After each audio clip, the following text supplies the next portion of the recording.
Hello dear students, good morning to all of you. Class 12 के chapter first में आपका स्वागत है। कैसे हैं आप? इससे पहले वाली वीडियो आपने देखी होगी और उस पर बेस्ड जो टॉपिक्स थे वो आपके ज़्यादातर क्लियर हो चुके होंगे। अब इस टॉपिक में हम आगे बात करेंगे संबंध के प्रकार की। इससे पहले वाले में आपने जो पढ़ा था वो संबंध पढ़ा था कि संबंध है क्या। अब हम इस वीडियो में देखेंगे कि संबंध के कितने प्रकार होते हैं और कौन कौन से होते हैं। उससे पहले मैं आपको संबंध जो आपको पढ़ाया था उसको आपको एक बार मैं रिमाइंड करा देता हूं। R equals to middle bracket A comma B, it is the order pair, मतलब क्रमित युग्म, belongs to A cross B। ये A और B का कार्तीय गुणनफल सच दैट ऐसा है कि A equals to B square. ये संबंध है A और B में, A बराबर B स्क्वायर, जहां A और B क्या है, हमारी प्राकृतिक संख्याएं हैं, नेचुरल नंबर है। तो ये जो संबंध था जो मैंने आपको बताया था वो 3 पार्ट में डिवाइड किया गया था, जिसमें सबसे पहला था R को लिखा गया था संबंध का नाम, ये संबंध का नाम है। और दूसरा उसके आगे अवयव जो लिखा है A कॉमा B, जो हमारा क्रमित युग्म है वो हमारा अवयव है, जो कि एक कार्तीय गुणनफल का एक पार्ट है या उसका एक अवयव है। तीसरा इसमें एक अवयव बना था हमारा संबंध का कथन, यानी जो हमारा ऑर्डर पेयर आ रहा है, जो हमारा क्रमित युग्म आ रहा है, वो किस संबंध के आधार पर लिखा जा रहा है, वो हमारा तीसरा है संबंध का कथन, A equals to B square. इतना मैंने आपको पहले बताया था। आप इसमें R इक्वल्स टू मैं डिक्टेट कर रहा हूं, A और B नेचुरल नंबर की वैल्यू आप इसमें पुट करेंगे तो आपको कार्तीय गुणनफल जो मिलेगा 1, 1, 4, 2, 9, 3, 16, 4 मिलेगा। कैसे मिल रहा है? सपोज दैट B की वैल्यू आपकी 1 है, 1 का स्क्वायर क्या मिलेगा? 1। तो हमारा पहला जो क्रमित युग्म है वो हो गया 1, 1, 1, 1। अब हम यहाँ पर रख रहे हैं B की वैल्यू 2 रखेंगे तो 2 का स्क्वायर क्या मिलेगा? 4। तो हमारा क्रमित युग्म हो गया 4, 2। मैंने 4 को पहले क्यों लिखा है? क्योंकि 4 जो है वो A की वैल्यू है और 2 जो है वो B की वैल्यू है, और B का स्क्वायर जो होगा वो हमारा A होगा। जो हम B का स्क्वायर करेंगे यानी दूसरे वर्ग का जो स्क्वायर करेंगे वो हमें A की जगह लिखना होगा। ऐसे ही हमारा हमने 3 नंबर लिया, 3 का स्क्वायर 9, 4 का स्क्वायर 16 एंड सो ऑन। इस तरीके से मैंने ये ऑर्डर पेयर लिख लिए, क्रमित युग्म लिख लिए। अब इसमें डोमेन, ये भी मैं बता चुका हूं, डोमेन प्रभाव क्षेत्र। डोमेन को हिंदी में कहते हैं प्रभाव क्षेत्र, इंग्लिश में इसको डोमेन कहते हैं, लेकिन वैसे प्रभाव क्षेत्र कहते हैं। प्रभाव क्षेत्र होगा क्या? R के क्रमित युग्म का जो पहला अवयव होगा, जो भी हमारा R है और इसमें जितने भी क्रमित युग्म हैं उनका जो पहला अवयव है वो हमारा प्रभाव क्षेत्र में काउंट किया जाएगा। जैसे कि यहाँ पर पहला अवयव जो दिखाई दे रहा है आपके R में वो कौन कौन सा है? 1, 4, 9, 16। वही मैंने आगे लिखा है 1, 4, 9, 16। ये हमारा प्रभाव क्षेत्र हो गया। दूसरा था हमारा रेंज या परास कहते हैं इसको, और इंग्लिश में इसको रेंज कहते हैं। रेंज क्या है? R के क्रमित युग्म का दूसरा अवयव, यानी जो R है और उसमें जो क्रमित युग्म दे रखे हैं उनके जो दूसरे नंबर पर जो अवयव आ रहे हैं वो हमारे परास में काउंट होंगे। 1, 2, 3, 4। वही मैंने यहाँ पर लिखे हैं 1, 2, 3, 4। अब क्वेश्चन ये अराइज होता है कि इसको प्रभाव क्षेत्र नाम क्यों दिया, इसको परास क्यों दिया। हालांकि मैं पहले बता चुका हूँ, प्रभाव क्षेत्र का सीधा सा अर्थ ये है, कोई भी वैल्यू आपने रखी तो उसका क्या प्रभाव होगा। किसी भी संबंध में आपने वो वैल्यू रखी तो उसको रखने पर आपको आउटपुट क्या मिलेगा, क्या प्रभाव उसका होगा। इसलिए उन वैल्यूज को हम प्रभाव क्षेत्र कहते हैं जिनको रखा गया है वो हमारी प्रभाव क्षेत्र में गिनी जाएगी। और रखने के बाद जो हमें वैल्यू मिल रही है वो हमारी परास में काउंट होंगी, यानी उसका प्रभाव क्या हुआ, उसका इफेक्ट क्या हुआ, हमें कौन कौन से नंबर हमें मिले वो हमारे परास में गिने जाएंगे। जैसे कि यहाँ पर हमारे जो आ रहे हैं 1, 2, 3, 4, ये हमारे परास में काउंट हो रहे हैं और पहले वाले डोमेन में। तो जहां तक मैं समझता हूँ संबंध का एक तरीके से रिप्ले आपका मैंने दोबारा से करा दिया है। और दोबारा और अच्छे से समझने के लिए ये भी कह सकते हैं, सपोज दैट मैंने आपको कोई टॉपिक बताया, कोई भी टॉपिक मैंने आपको जैसे संबंध पढ़ाया था या आगे और भी टॉपिक में पढ़ाऊंगा, तो मैं आपको जो भी टॉपिक यहाँ एक्सप्लेन कर रहा हूँ, जो बता रहा हूँ, उसका आप पे क्या प्रभाव होगा, वो इफेक्ट है, वो मेरा डोमेन है, वो मैं आपको दे रहा हूँ, मैं इनपुट दे रहा हूँ। अब आप की क्लास में मान लो 50 स्टूडेंट्स हैं या 40 स्टूडेंट्स हैं, अब इस वीडियो को वो देखेंगे, देखने पर जो मेरा प्रभाव है, जो मैंने आपको समझाया, जो मैंने आपको दिया है, उसका आउटपुट क्या मिला, आपने उसमें से कितना गेन किया। जरूरी तो नहीं है, सबका माइंड अलग अलग होता है, तो किसी ने ज्यादा सीखा, किसी ने कम सीखा, वो उसकी परास में काउंट हो गया। तो अच्छे से समझ में आ गया होगा प्रभाव क्षेत्र और परास। अब हम बात करते हैं संबंधों के प्रकार की। कितने प्रकार के संबंध होते हैं? इसमें 3 प्रकार के संबंध होते हैं। फर्स्ट इज स्वतुल्य संबंध, दूसरा है सममित संबंध, तीसरा है संक्रमक संबंध। संबंधों के प्रकार, जैसे मैंने अभी बताया, संबंधों के 3 प्रकार यहां पर हैं। एक तो स्वतुल्य संबंध नंबर 1, नंबर 2 सममित संबंध, नंबर 3 संक्रमक संबंध। तो सबसे पहले हम यहां पर पढ़ेंगे स्वतुल्य संबंध। नंबर 1 स्वतुल्य संबंध, इंग्लिश में इसको कहते हैं रिफ्लेक्सिव रिलेशन। इसको इंग्लिश में कहा जाता है रिफ्लेक्सिव रिलेशन। स्वतुल्य संबंध की परिभाषा क्या है? किसी समुच्चय ए में कोई संबंध R एक स्वतुल्य संबंध कहा जाता है यदि और केवल यदि x, x क्रमित युग्म अवयव है R का और सभी x अवयव हैं A के, उसके लिए सत्य होना चाहिए। तो इस परिभाषा के अकॉर्डिंग जो कोई भी संबंध होगा वो क्या होगा? एक स्वतुल्य संबंध होगा। उदाहरण के लिए मैं एक समुच्चय ले लेता हूं A = 1, 2, 3। यही मैंने दोबारा लिखा है A = 1, 2, 3। अब R = सबसे पहले मैंने निकाला A और A का कार्तीय गुणनफल। क्रॉस प्रोडक्ट आप पहले भी पढ़ चुके हो, क्रॉस प्रोडक्ट सभी निकालना जानते हैं। तो 1 का ऑर्डर पेयर 1 के साथ आ गया, ऐसे ही 1 का 2 के साथ, फिर 1 का 3 के साथ, 2 का 1 के साथ, 2, 2, 3, इसी प्रकार 3, 1, 3, 2, 3, 3। जितने इसमें संभव है उतने कार्तीय गुणनफल में आपने ऑर्डर पेयर लिख लिए। अब यहाँ पर हमें ये देखना है कि ये संबंध स्वतुल्य है या नहीं। स्वतुल्य संबंध का परिभाषा के अकॉर्डिंग बता दिया गया कि स्वतुल्य संबंध कब कहा जाएगा? जब x, x अवयव है R का। इसका मीन्स ये हुआ कि रिलेशन टू इटसेल्फ, या स्वयं का स्वयं से संबंध, खुद का खुद से संबंध ही हमारा क्या होगा? स्वतुल्य संबंध। अब इसमें मैंने जो अवयव लिखे हैं 1, 2, 3 लिखा है। तो 1 का जो 1 लिखा है यहाँ पर x, x लिखा है, इसका मतलब हमारा अवयव 1 हम ले रहे हैं तो 1, 1 उसमें होना चाहिए। अगर हम दूसरा अवयव 2 ले रहे हैं तो 2, 2 होना चाहिए। तीसरा 3 ले रहे हैं तो 3, 3 होना चाहिए। तो क्या हमारा जो कार्तीय गुणनफल हमने निकाला है उसमें क्या ये ऑर्डर पेयर हैं? तो वो आपको देखने हैं। तो यहाँ पर क्लियर ये पता लग रहा है, देखो हमने अभी निकाला था 1, 1 इसमें है, 2, 2 भी है और 3, 3 भी है। मैंने R = लिखा 1, 1, 2, 2, 3, 3, यानी दोनों जगह नंबर हमारा कैसा आ रहा है? सेम आ रहा है। तो ये उदाहरण किसका हो गया? एक स्वतुल्य संबंध का हो गया, स्वयं का स्वयं से संबंध या रिलेशन टू इटसेल्फ। तो इस टाइप के रिलेशन को या इस टाइप के संबंध को हम क्या कहेंगे? स्वतुल्य संबंध। यदि कहीं पर हमें 2 नंबर दे रखे हैं A और B, तो हम उसको शॉर्ट में ARB से भी डिनोट कर सकते हैं। मतलब A और B लिखा और बीच में हमने सिंपली एक R वर्ड लिख दिया, इसका मतलब है A B के साथ रिलेट है। या यहाँ पर तो हम ये कहेंगे ARA, क्योंकि ये स्वतुल्य संबंध है, दोनों जगह नंबर हमारा सेम होना चाहिए। तो ये हमारा स्वतुल्य संबंध हो गया। स्वतुल्य संबंध सबकी समझ में आ गया होगा। हमारा सेकंड जो रिलेशन आता है वो आता है सममित संबंध। सममित संबंध, और इसको इंग्लिश में कहते हैं सिमेट्रिक रिलेशन। सिमेट्रिक रिलेशन, हालांकि वैसे तो सममित या सिमेट्रिक वर्ड से ही इसकी डेफिनेशन क्लियर हो जाती है। सिमेट्री आप जानते हैं क्या होती है, फिर भी इसकी परिभाषा क्या है? किसी समुच्चय A में कोई भी संबंध R एक सममित संबंध तब कहा जाएगा यदि और केवल यदि 2 अवयव होने चाहिए। वहां पर एक ही अवयव था, यदि और केवल यदि 2 अवयव x और y 2 अवयव मैंने लिए, तो x, y भी हमारा R में होना चाहिए। मतलब ये वाला जो ऑर्डर पेयर है या ये वाला जो क्रमित युग्म है वो R में होना चाहिए। और इम्प्लाइज दैट का मतलब होता है कि इसका मीन्स क्या है, इसका आगे का मीन्स क्या है? y, x भी हमारा अवयव होना चाहिए R का। अर्थात x, y भी R का अवयव है तो y, x भी R का अवयव होगा। या हम दूसरे वर्ड्स में ये कहें कि x का संबंध R से जो है, x का संबंध y से जो है वही संबंध y का x से होना चाहिए। दोनों में संबंध सेम हो तभी वो संबंध कैसा होगा? सममित संबंध होगा।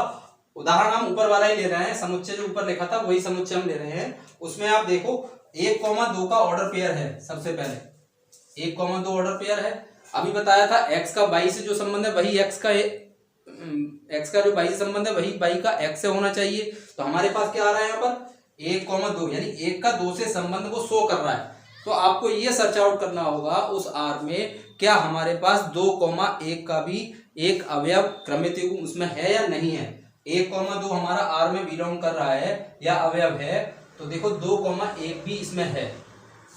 तो हमने यहाँ लिखा 1,2 अवयव है आर का, इंप्लाइज दैट या इंगित करता है, इसका अर्थ है 2,1 भी अवयव है आर का। ऐसे ही मैंने दूसरा अवयव लिया 1,3, 1,3 वो मेरा आर में बिलोंग कर रहा है। अब आपको देखना होगा 1 का 3 से संबंध है तो 3 का भी 1 से होना चाहिए। ये आप सर्च करो 3,1 का उसमें ऑर्डर पेयर हमारा है या नहीं है। तो आर में देखने से पता लग रहा है कि 3,1 या 3,1 भी उसमें अवेलेबल है। तो 1,3 अवयव है आर का, इंगित करता है 3,1 अवयव है आर का। तो दोनों ही संबंध आपके जहां तक मैं समझता हूं क्लियर हो गए होंगे। स्वतुल्य संबंध स्वयं का स्वयं से संबंध, और सम्मित संबंध में क्या था, ए का बी से जो रिलेशन होगा वही बी का ए से होना चाहिए, या एक्स का बाई से जो संबंध है बाई का एक्स से वही संबंध होना चाहिए, वो हमारा सिमेट्रिक रिलेशन होगा या सम्मित संबंध। तीसरे प्रकार का संबंध हमारा है संक्रमक संबंध। दो संबंध आप पढ़ चुके, एक स्वतुल्य और एक सम्मित। अब तीसरा संबंध आता है संक्रमक संबंध। संक्रमक संबंध को इंग्लिश में कहते हैं ट्रांजिटिव रिलेशन। इसकी डेफिनेशन या इसकी परिभाषा यह है, यदि आर किसी समुच्चय ए में कोई संबंध है, आर जो है किसी समुच्चय ए में कोई भी संबंध है को, तो आर को ए में संक्रमक संबंध कहते हैं। कब कहते हैं? आर को ए में संक्रमक संबंध कहते हैं या ट्रांजिटिव रिलेशन कहते हैं। कब कहा जाता है? जब x, y एक अवयव है किसका? r का। x, y क्रमित युग्म r का एक अवयव है और y, z भी r का अवयव है, तो ये इसका इंगित करता है या इसका मीन्स ये है x, z भी r में होना चाहिए, तभी हमारा संबंध क्या होगा? एक संक्रमक संबंध होगा। और ये x, y, z जो तीन अवयव दिए गए हैं वो तीनों ही अवयव आपके किसमें होने चाहिए? समुच्चय ए में होने चाहिए। या दूसरी भाषा में या दूसरे शब्दों में हम ये कहें कि x का संबंध y से जो है और y का संबंध z से है, x का संबंध y से और y का संबंध z से है, तो x का संबंध भी z से वही होना चाहिए जो x और y में था या y और z में था। तो सीधी सी बात हो गई। यहाँ पर तीन अवयव हमें लेने हैं संक्रमक में। एक तो x का संबंध y के साथ है और y का संबंध z के साथ है, तो x का संबंध भी z के साथ वही होना चाहिए। उदाहरण हम वही पहले वाला ले रहे हैं जो पहले लिया था, a cross a equals to, ये ऑर्डर पेयर वही है जो पहले थे हमारे। अब यहाँ पर ये देखो एक का संबंध किसके साथ है? दो के साथ। संबंध आर में ये क्रमित युग्म पहले से है हमारे पास कि 1,2 ऑर्डर पेयर आर में है, यानी 1 का 2 से जो संबंध है। अब आपको ये सर्च करना है 2 का किसी से संबंध है क्या? हाँ है। 2 का संबंध 1 से भी आ रहा है और 2 का संबंध 3 से भी आ रहा है, तो हम 2,3 वाला ऑर्डर पेयर ले रहे हैं। ऐसा नहीं है कि हम इसको नहीं ले सकते, इसको भी ले सकते हैं। 2,3 ले रहे हैं और 2 का संबंध किससे है? 3 से, और वो भी हमारा किसमें अवेलेबल है? आर में है। अब ये दो हमारे पास क्रमित युग्म है, इसकी डेफिनेशन के अकॉर्डिंग, जैसे इसने कहा x, y आर का अवयव होना चाहिए, y, z भी आर का अवयव होना चाहिए, तो ऐसे 1,2 आर का अवयव है और 2,3 भी आर का अवयव है। अब जो थर्ड कंडीशन जिसकी वजह से संबंध हमारा संक्रमक या ट्रांजिटिव होता है, वो हमारा आपको देखना है कि 1 का रिलेशन किससे होना चाहिए? 3 से होना चाहिए। अभी आपको सर्च करना होगा इस आर में कहीं पर है, देखते हैं। 1,3 है हमारे पास, ये रहा। तो इंप्लाइज दैट हमने लिखा 1,3 बिलोंग्स टू आर या 1,3 आर का अवयव है, अतः ये संबंध कैसा है? एक संक्रमक संबंध है। तो तीनों संबंध अच्छे से समझ में आ गए होंगे। स्वतुल्य संबंध पहला, दूसरा सम्मित संबंध और तीसरा संक्रमक संबंध। स्वतुल्य संबंध रिलेशन टू इटसेल्फ, खुद का खुद से संबंध। सम्मित संबंध ए का बी से जो संबंध हो वही बी का ए से होना चाहिए। तीसरा संक्रमक, x का y से जो संबंध है, y का z से जो संबंध है, वही संबंध x का z से होना चाहिए। यदि किसी प्रश्न में ये तीनों ही संबंध कैसे हो जाएं? संतुष्ट हो जाएं। कोई भी प्रश्न इस प्रकार का दिया है, कोई भी संबंध दिया है और उसमें आपके ये तीनों ही संबंध हमारे क्या हो रहे हैं? संतुष्ट हो रहे हैं, तीनों की कंडीशन अच्छे से उसमें डिफाइन हो रही है, तो एक नया शब्द आ जाता है संबंध। तुल्यता संबंध। किसी भी क्वेश्चन में अगर ये तीनों संबंध संतुष्ट हो रहे हैं, पहला वाला स्वतुल्य, दूसरा वाला सम्मित, तीसरा वाला संक्रामक, यदि ये तीनों ही संबंध की प्रॉपर्टी या गुण उसमें संतुष्ट हो रहे हैं तो उस संबंध का नाम तुल्यता संबंध भी कहा जाएगा। अब प्रश्न जो आएगा उसमें ये हो सकता है कि सिद्ध करो कि दिया गया संबंध एक तुल्यता संबंध है। अगर इस तरीके का प्रश्न दे रखा है कि सिद्ध कीजिए कि दिया गया संबंध एक तुल्यता संबंध है, तो ये आपको समझ जाना चाहिए कि आपको पहले इसमें तीनों संबंधों की प्रॉपर्टी या तीनों संबंधों को संतुष्ट करके दिखाना होगा और लास्ट में आपको लिखेंगे कि यह दिया गया संबंध एक तुल्यता संबंध है। और बोर्ड में एक क्वेश्चन हर साल इस पर लॉन्ग क्वेश्चन में आता ही है, तो आपको इसको अच्छे से तैयार करना है। अब इसी पर बेस में आपको एक क्वेश्चन मैं आपको समझा रहा हूं, उसी पर बेस्ड आपको एक्सरसाइज के क्वेश्चंस करने हैं। तो इन तीनों संबंध पर बेस्ड या तुल्यता संबंध पर बेस्ड जो प्रश्न किस प्रकार के आते हैं, तो उसमें एक प्रश्न मैंने यहाँ पर लिखा है, क्वेश्चन लिखा है कि चेक कीजिए a = 1,2,3 ... 13,14 और संबंध का नाम है r = क्रमित युग्म x, y और x और y में जो रिलेशन है वो डिफाइन है पहले से 3x - y = 0 या 3x - y = 0। कंडीशन ये है, शर्त यह है कि x और y दोनों ही a के अवयव होने चाहिए। आपको चेक ये करना है कि ये दोनों संबंध जो हैं आपके कैसे हैं। ये जो संबंध दे रखा है, ये संबंध आपको चेक करना है कि ये तुल्यता संबंध को प्रदर्शित करता है या नहीं करता है।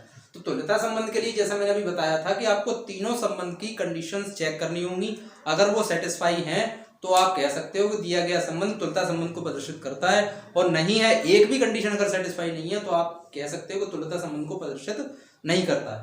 तो उसके लिए सबसे पहले हम बनाते हैं एक एरो डायग्राम।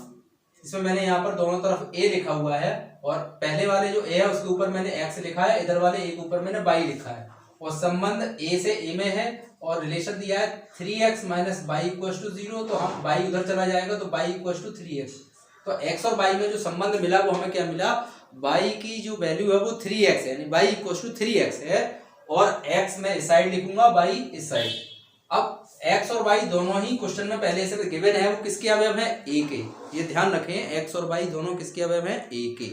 तो हम लेके चल रहे हैं x को और x किसका अवयव है, a का। a में जो अवयव है वो कौन सा है, पहला वाला 1, तो हमने 1 लिखा। क्लियर हो गया होगा। a की वैल्यू मैंने 1 रखी, मतलब x की वैल्यू 1 रखी। जब आप यहाँ x की जगह 1 रखोगे तो 3 बन जा 3, तो यहाँ 3 मिला। तो 1 रखने पर आपको क्या मिला, 3 मिला। ऐसे ही हमने x की वैल्यू दूसरी ली 2 लिया मैंने यहाँ पर। जब यहाँ 2 रखोगे आप तो 3 दूनी 6। इसी प्रकार x की तीसरी वैल्यू 3 रखेंगे यहाँ पर, तो 3 3 या 3 3 9। और नेक्स्ट वैल्यू 4 रखेंगे आप, तो 4 3 12। अब 4 के आगे आप देख रहे होगे मैंने वैल्यू इसमें नहीं लिखी है, ना x में लिखी है ना y में लिखी है। उसका रीजन क्या है कि x और y दोनों ही a में होने चाहिए। मीन्स x और y दोनों की वैल्यू 1 से लेकर के 14 तक हो सकती है, इसका मतलब ये हुआ। और x में हमने लिखी है केवल 4 तक, इसके आगे वैल्यू नहीं लिखी। क्यों नहीं लिखी, क्योंकि जैसे ही आप यहाँ 5 रखोगे तो 5 3 15 आएगा। यहाँ पर कितना आएगा, 15। जबकि 15 आपका समुच्चय a में अवयव उपस्थित नहीं है, इसलिए मैंने यहाँ पर 15 नहीं लिखा है। तो 4 के आगे आप इसमें वैल्यू नहीं रख सकते, केवल 4 तक ही रख सकते हो। और दोनों में जो वैल्यू आपको मिल रही है, x में भी और y में, वो दोनों ही अवयव किसमें है, हमारे समुच्चय a के अवयव हैं। देखो 1, 2, 3, 4 चारों इसमें है, और 3, 6, 9, 12 ये भी चारों इसमें है। ये कंडीशन आपकी कैसी हो गई, सेटिस्फाई हो गई। x भी हमारा a में है, y भी हमारा a में है। इसके आगे की वैल्यू हमने इसमें नहीं लिखी है। अब मैंने इसको संबंध को डिक्टेट करके लिखा है, r = 1 रखने पर आपको 3 मिला, तो 1 आपका क्रमित युग्म ये हो गया। 2 रखने पर 6 मिला, 3 रखने पर 9, 4 रखने पर 12। ये मैंने यहाँ पर लिख दिया। अब तक तो केवल मैंने संबंध को डिफाइन किया। अब आपको ये चेक करना है कि ये स्वतुल्य है या नहीं। तो सबसे पहले स्वतुल्य की बात करते हैं। स्वतुल्य का मतलब था कि स्वयं का स्वयं से संबंध, x, x belongs to r। जबकि यहाँ पर ऐसा किसी भी संबंध में नहीं लग रहा कि x, x belongs to r हो, तो मैंने यहाँ पे लिखा है x, x अवयव नहीं है r का। क्यों नहीं है, क्योंकि यहाँ पर 1 लिखा है जैसे, तो 1 का 1 से संबंध होना चाहिए। स्वतुल्य की परिभाषा जो थी उसके अनुसार 1, 1 होना चाहिए। 2,2 भी होना चाहिए, 3,3 भी होना चाहिए एंड सो ऑन। लेकिन इनमें से कोई भी आपका आर में अवेलेबल नहीं है, इसलिए मैंने इसको कट किया है। तो यहां से ये सेटिस्फाई हो गया कि हमारा दिया गया संबंध एक स्वतुल्य संबंध नहीं है, उस संख्या का स्वयं के साथ संबंध नहीं है, तो स्वतुल्य संबंध नहीं है। हम बात करते हैं दूसरे संबंध की। दूसरा संबंध था हमारा सम्मित संबंध। सम्मित में बताया गया थी x का y से जो संबंध है वही y का x से होना चाहिए। तो हमने लिखा है यहाँ पर x, y belongs to r, यानी x, y r का अवयव है, लेकिन y, x r का अवयव नहीं है, इसमें नहीं है। वैसे होना चाहिए लेकिन यहाँ पर नहीं है इस पर्टिकुलर क्वेश्चन में, इसलिए इसको कट किया गया है। क्यों नहीं है आप देखो, 1,3 बिलोंग्स टू r, 1,3 r का अवयव है। देखो 1,3 r में है। तो परिभाषा के अनुसार क्या होना चाहिए, 1 का 3 के साथ जो संबंध है वही 3 का 1 के साथ होना चाहिए। अब क्या 3,1 पूरे संबंध में कहीं पर भी है, कहीं पर भी नहीं है, इसलिए यहाँ पर लिखा है 3,1 अवयव नहीं है r का। तो इसका सीधा सीधा अर्थ ये हुआ कि ये संबंध सम्मित संबंध भी नहीं है, उसको भी ये डिक्टेट नहीं करता या उसको भी सेटिस्फाई नहीं करता। अब हम चेक करेंगे तीसरा वाला संबंध। तीसरा संबंध था हमारा संक्रमक संबंध। संक्रमक संबंध में क्या था, हमें 3 संख्याएं लेनी होती थी। x का y से जो संबंध है वही y का z से होना चाहिए, y का z से है तो x का भी z से होना चाहिए। देखो 1,3 अवयव है किसका, r का, ये रहा। अब क्या 3 का किसी और से संबंध इसमें दे रखा है, इस संबंध में कहीं भी 3 का और से संबंध है 3 का संबंध किसके साथ है, 9 के साथ। तो मैंने यहाँ पे लिखा है 1,3 अवयव है r का और 3,9 भी अवयव है r का। अब परिभाषा क्या थी संक्रमक की, उसमें यह था कि x का संबंध y से है वो r में है और y का z से जो संबंध है वो भी r में है। तो परिभाषा का ये कहना था कि x का संबंध किससे होना चाहिए, z से होना चाहिए, जो कि इस प्रश्न में यहाँ पर नहीं है। क्यों नहीं है, क्योंकि 1,3 r में है, 3,9 भी r में है, तो 1,9 हमारा जो है r में होना चाहिए। अब आप देखो 1,9 क्या इसमें कहीं पर है, कहीं पर भी नहीं है 1,9, तो 1,9 अवयव नहीं है r का, अतः यह संबंध संक्रमक संबंध भी नहीं है। मैंने यहाँ पर इस प्रश्न में आपको तीनों संबंध डिक्टेट करके बताए कि तीनों संबंध यहाँ पर कैसे हो रहे हैं, अनसेटिस्फाइड हो रहे हैं, असंतुष्ट हो रहे हैं। तो हम कह सकते हैं कि दिया गया जो संबंध है, प्रश्न में जो हमें संबंध दिया है वो चेक करने को दिया था कि दिया गया संबंध हमारा एक तुल्यता संबंध को प्रदर्शित नहीं करता। अगर ये तीनों संबंध संतुष्ट हो जाते तो हम कह सकते थे कि वो तुल्यता संबंध को प्रदर्शित करता है। तो इसी पर बेस्ड जो आपकी एक्सरसाइज है उसमें इस टाइप के जितने भी क्वेश्चंस हैं वो आपको करने हैं। कोई प्रॉब्लम आती है तो आप उसे डिस्कस कर सकते हैं। यहाँ पर एक थोड़ा सा एक एग्जांपल बताता हूँ। संबंध ले लो आप समांतर रेखाएं, संबंध ले लिया हमने कौन सा, समांतर रेखाएं। मान लीजिए 3 रेखाएं अलग अलग हैं, तो कोई भी रेखा जो है वो स्वयं के समांतर तो होती ही है, स्वयं कोई भी रेखा स्वयं के समांतर होती है। तो समांतर रेखाओं का जो संबंध है वो स्वतुल्य है। क्यों है, क्योंकि प्रत्येक रेखा स्वयं के समांतर होती है। दूसरा हो गया आपका, एक लाइन अगर दूसरे लाइन के समांतर है तो दूसरी भी पहली लाइन के कैसी होगी, पहली रेखा दूसरी के समांतर है तो दूसरी भी पहली के समांतर होगी। तो यहाँ सम्मित संबंध भी हमारा कैसा हो रहा है, संतुष्ट हो रहा है। इसी प्रकार संक्रमक को देखो, पहली लाइन दूसरे के समांतर है, दूसरी लाइन तीसरे के समांतर है, तो पहली वाली भी तीसरे के समांतर होगी। तो यहाँ संक्रमक संबंध भी संतुष्ट हो रहा है। इसमें कोई सा संबंध संतुष्ट नहीं हो रहा था, लेकिन मैंने एक ओरली एग्जांपल बताया कि समांतर रेखाओं का जो संबंध है वो एक तुल्यता संबंध को प्रदर्शित करता है। अब यदि प्रश्न में पेपर में आ जाता है कि सिद्ध करो कि समांतर रेखाओं का जो संबंध है वो एक तुल्यता संबंध प्रदर्शित करता है, तो आपको लैंग्वेज में, भाषा में, उन वर्ड्स में उन तीनों संबंधों को आपको लिखना होगा और लास्ट में आपको लिखना होगा क्योंकि तीनों संबंध हमारे कैसे हैं, संतुष्ट हैं, अतः दिया गया संबंध एक तुल्यता संबंध को प्रदर्शित करता है। अब ये तीनों संबंध आपके हो गए, संबंध के प्रकार हो गए। इस पर बेस्ड मैंने एक क्वेश्चन भी करा दिया। आगे के टॉपिक, आगे क्वेश्चंस आपको इटसेल्फ करने हैं। कोई प्रॉब्लम आती है तो आप उसे डिस्कस कर सकते हैं। वीडियो को भी आप रिप्ले करके भी देख सकते हैं। हाँ, एक बात और, इसी का सेम वीडियो मैंने एक इंग्लिश में भी बनाया है, वो आप डिस्क्रिप्शन में चैनल पे जाके देख सकते हैं।